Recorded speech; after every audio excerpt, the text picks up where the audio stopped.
कुंभ मेला कहानी होने के साथ साथ धर्म से जोड़ने वाली धार्मिक कहानी भी है। हिंदू सनातन धर्म में कुंभ मेले का बहुत महत्व है, जिसके लिए लाखों श्रद्धालु भारत के चुनिंदा पवित्र स्थानों में जाकर नदी में स्नान करते हैं, जिनमें से एक जगह प्रयागराज भी है। प्रयागराज में इस वर्ष भव्य मेले का आयोजन होने वाला था, जिसके लिए भक्तों का तांता लगा हुआ था। और उन्हीं भक्तों के बीच एक विदेशी महिला भी थी, जो कि केवल घूमने के उद्देश्य से कुंभ मेला में सम्मिलित हुई थी। लेकिन उसे क्या पता कि इस कुंभ मेले से उसका जीवन बदल जाएगा। महिला का नाम डायना था। वह विदेशी संस्कृति में पली बढ़ी और वहीं उसने शादी करके अपना परिवार बसाया। और अब जब बच्चे बड़े हो गए, तब वह देश विदेश अकेले ही यात्राएं करने लगी। इस बार वह प्रयागराज आ चुकी थी।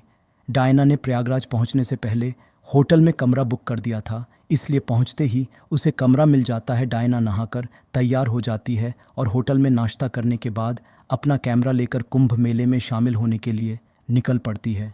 लेकिन प्रयागराज के रास्तों में श्रद्धालुओं का झुंड लगा हुआ था। भीड़ देखकर डायना आगे जाने की हिम्मत नहीं कर पा रही थी। अचानक डायना को एक अघोरी दिखाई देते हैं, जो अर्धनग्न अवस्था में सफ़ेद विभूति से रंगे हुए दिखाई दे रहे थे। डायना को उन्हें देखकर उनकी फ़ोटो खींचने का विचार आता है। वह अघोरी के पास पहुंच जाती है और अपना कैमरा चालू करके उनके सामने खड़ी हो जाती है। और जैसे ही वह फ़ोटो खींचती है, वह आश्चर्यचकित हो जाती है, क्योंकि अघोरी कैमरे से दिखाई नहीं दे रहे होते। डायना कुछ अंदाजे से कुछ फ़ोटो खींचती है, लेकिन अघोरी का प्रतिबिंब फ़ोटो में नज़र नहीं आता। डायना को लगता है कि उसके कैमरे में कोई खराबी हो गई होगी, इसलिए वह चेक करने के लिए कुछ आने जाने वाले लोगों की भी तस्वीर खींचती है, लेकिन उनकी तस्वीर साफ साफ दिखाई दे रही होती है। तो फिर अघोरी में ऐसा क्या था जो उनकी तस्वीर नहीं आ रही थी? डायना अघोरी के पास जाकर उनसे बात करना चाहती है, लेकिन अघोरी भक्तों की भीड़ में आगे बढ़ते जाते हैं। डायना भी उनका पीछा करने लगती है और धीरे धीरे आगे बढ़ती जाती है। डायना को अघोरी रहस्यमयी लगने लगे थे। वह उनके बारे में जानने के लिए उत्सुक थी। थोड़ा दूर चलते ही डायना का पैर फंस जाता है और वह गिर जाती है।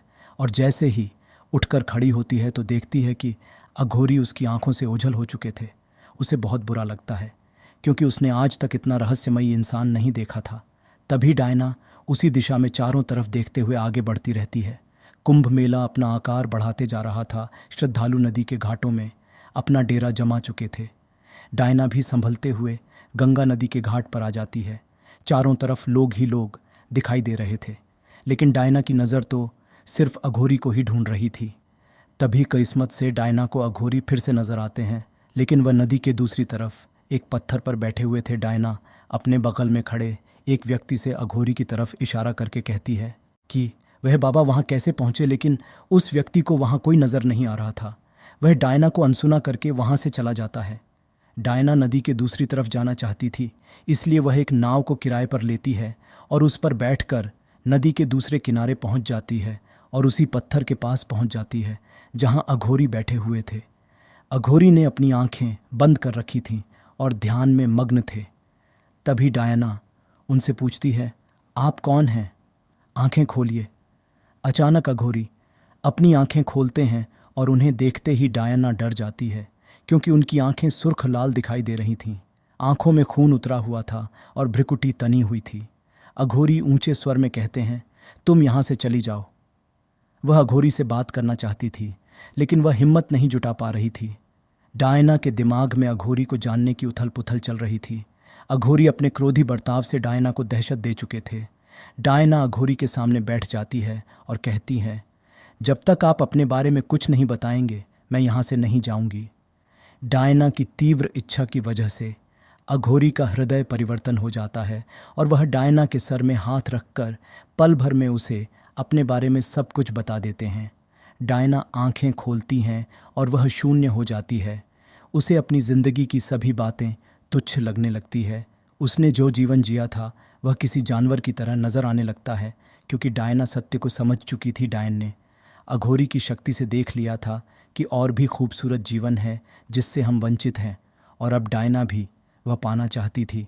डायना अघोरी के पैरों में गिर जाती है और उन्हें कहती है, आप मुझे भी अपनी तरह बना दीजिए।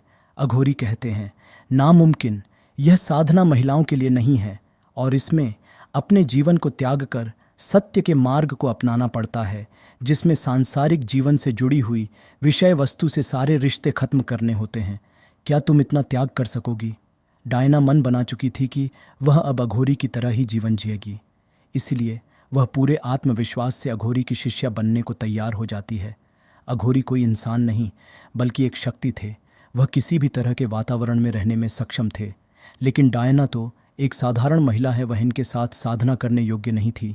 इसलिए वह डायना के लिए उन्हीं पत्थरों के बीच में अपनी चमत्कारी शक्ति से एक छोटी सी गुफा का निर्माण कर देते हैं और डायना के वस्त्रों को बदलकर उसे वैराग्य की वेशभूषा में ले आते हैं। और जैसे ही डायना पत्थर के ऊपर साधना के लिए बैठती है तो नदी के दूसरी तरफ कुछ लोगों को डायना एक देवी रूप में नजर आने लगती है और कुंभ मेला में शामिल भक्त डायना के दर्शन करने के लिए उतावले हो जाते हैं। एक के बाद एक कई नाव नदी पार करके दूसरी तरफ पहुंच जाती हैं। श्रद्धालुओं की भीड़ डायना की गुफा की तरफ बढ़ने लगती है। अचानक डायना की आंखें खुलती हैं तो अघोरी उसके सामने से गायब हो चुके थे और बहुत से लोग हाथ जोड़कर सामने खड़े हुए थे। डायना को समझ में नहीं आता कि वह इतनी महान कैसे बन गई कि लोग उसे एक देवी समझने लगे, जबकि वह एक साधारण महिला थी। लेकिन यही कुंभ मेला का प्रताप था जिसने डायना का जीवन बदल दिया और उसकी बेरंग जिंदगी में भक्ति का रंग घोल दिया था।